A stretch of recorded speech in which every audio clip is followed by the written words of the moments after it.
Guys आज मैं अपनी सैमसंग वॉशिंग मशीन को लेकर सीधा सैमसंग केयर पहुंच गया क्योंकि इसका ड्रम बहुत शोर कर रहा था। यहाँ खुलने पर पता चला है कि इसका स्पाइडर ब्रैकेट टूट गया है। देखिए यहाँ पे आप देख सकते हैं कैसे खारे पानी और डिटर्जेंट ने मिलकर इसे गला दिया। अभी खुलने के बाद आपको ये दिखेगा ये कितना बुरी तरीके से जो है गला हुआ है। ये आप देख सकते हैं तीनों टुकड़ा अलग हो चुका है। सबसे बढ़िया बात यह है कि सैमसंग केयर में सब कुछ मेरे सामने हो रहा है। ड्रम की पूरी डीप क्लीनिंग होने के बाद ये आप देख सकते हैं स्पाइडर लगाया गया और भी जो है मशीन का जो पार्ट था वो सबको भी क्लीन किया गया है। पूरा वॉशिंग मशीन खुला हुआ है, आप देख सकते हैं। मैं आपको एक सजेस्ट करना चाहूंगा, जब भी वॉशिंग मशीन या किसी भी तरह का सामान आउट ऑफ वारंटी हो जाए तो आप हमेशा ओरिजिनल पार्ट ही डलवाएं। इससे मशीन की लाइफ बढ़ जाती है।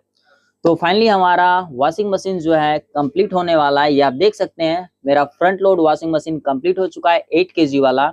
अब मैं इसे डिलीवरी ले जाने वाला हूँ। तो मैं आया था मॉर्निंग में और वो भी हो चुका है शाम। आप देख सकते हैं मैं खुद ही जो है ठेले पर बैठ के लेके जा रहा हूँ क्योंकि इमरजेंसी था, मुझे और भी काम था तो मैं कल नहीं आ सकता था, तो इसलिए शाम को ही लेके चला आया। तो फाइनली टेस्ट होने के बाद काफ़ी अच्छा वर्क कर रहा था, मुझे अच्छा लगा। ये वीडियो आपको कैसा लगा कमेंट करके ज़रूर बताइएगा। वीडियो अच्छा लगा हो तो लाइक और फॉलो करना बिल्कुल ना भूलें।